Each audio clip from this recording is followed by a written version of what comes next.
Kriteri vlerës morale në veprim. Veç kësaj, Islami hedh një vështrim origjinal të motiveve të brendshme të vërteta të veprimeve njerëzore dhe ka si qëllim kriterin për gjykime me vlerë. Çdo veprim ka dy aspekte dhe secili nga këto dy aspekte duhet të trajtohet në mënyrë të ndarë nga pikpamja e së mirës dhe së keqes. Një veprim mund të jetë shumë me vlerë nga njëri aspekt dhe i pavlefshëm nga ana tjetër. Ajo që është e rëndësishme është lloji motivit moral të brendshëm që e ka nxitur njeriu që të kryej atë veprim dhe llojin e qëllimit që ishte paraparë në perspektivën e tij mendore. Nëse në raste të tilla gjykimi ynë mbështetet në vlera të veçanta objektive dhe sociale, qëllimet e bërësit të një veprimi nuk janë të përshtatshme. Nuk ka rëndësi nëse veprimi humanitar i një njeriu kryhet me një motiv për të dukur dhe për të ndjekur interesa materiale, apo nëse ai është shtyrë nga një motiv sublim dhe vepra e tij është frymëzuar nga një qëllim i shenjtë.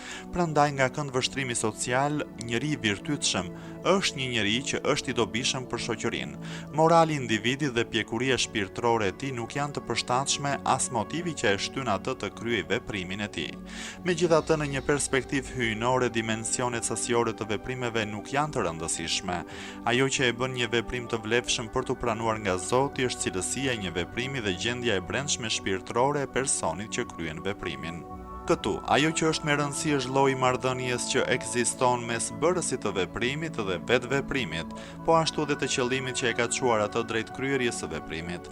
Nëse ai kryen një veprim të virtytshëm për të dukur, një veprim i tillë jo vetëm që nuk e lartëson atë drejt planeve më të larta të qenies, por e rrëzon atë në tokë.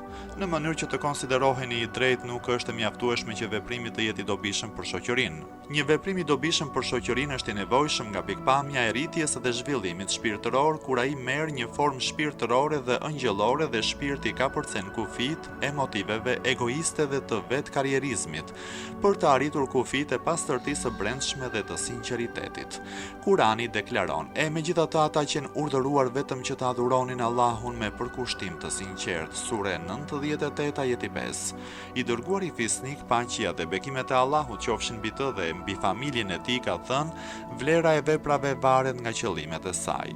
Kjo është një bazë e qartë mbi bazën e së cilës mund të vendosen vlerat e pranueshmërisë së bëmave dhe veprimeve.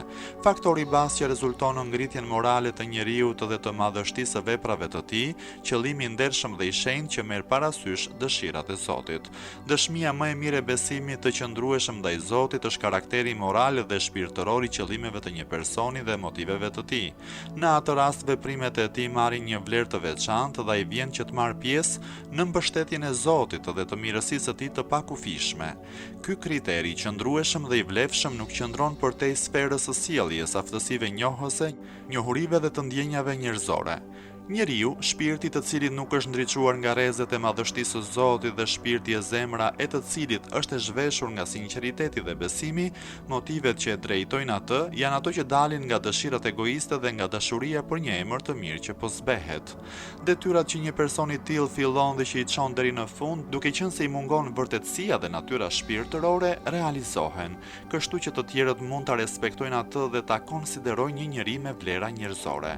Një objektiv i tillë pa vlerë dhe i padobishëm do të ketë një efekt shkatërues në karakterin e tij dhe erozon atë si një qenie njerëzore. Arritjet e çuditshme të një njeriu të tillë nuk do të kenë ndonjë vlerë përpara Zotit dhe ai nuk do të marrë ndonjë shpërblim për arritjet e tij përveç arritjes së qëllimit të kufizuar dhe të parëndësishëm që ai kishte parasysh. Njerëzit me vetbesim dhe të vetdijshëm për veprimet e tyre nuk kanë ndonjë nevojë për salltanete dhe demonstrime. Salltaneti është sjellja e atyre që u mungon veprimi dhe besimi dhe vuajnë nga një dobësi shpirtërore. Imam Aliu, udhëheqësi besimtarëve, paqja qoftë mbi të, bën këtë vërejtje për një person të tillë. Fjalët e një njeriu mburavec janë të këndshme, por ekziston një sëmundje e thellë në shpirtin e tij, dhe egoizmi buron nga zemër ngushtësia e vlerave të njeriut. Shakteri, një psikolog i njohur, thotë: Një mjet tjetër që ne përdorim për të tërhequr vëmendjen e të tjerëve pavarësisht nga dështimi personal është mburja dhe vetë reklamimi. Ne imagjinojmë se tashmë kemi arritur atë që dëshironim të bënim dhe të gjitha këto ja atribuojmë vetes son.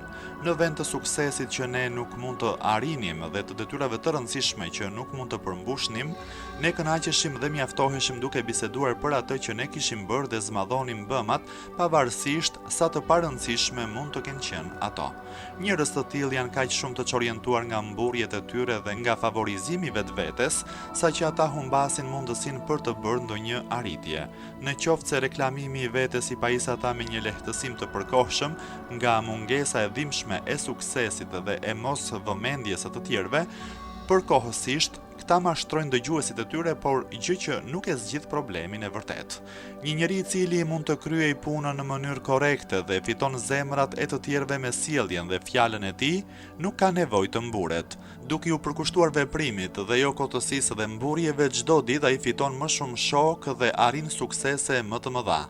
Schopenhauer i thotë: mburjet dhe fryrjet prodhojnë përbuzje dhe fyrje, pasi nga njëra anë është shenja e pandershmërisë, e shtirjes dhe e injorimit, dhe nga ana tjetër një produkt i marrëzisë dhe ignorancës, një njeri i cili vazhdimisht pretendon të zotrojë një merit sigurisht që ai do të privohet prej saj. Ata që flasin për arritjet e tyre në mënyrë të pakujdesshme, duhet ta dinë me siguri se atyre u mungojnë madhështia e mendjes, forca dhe zotësia e tyre, të gjitha këto vlera dhe merita.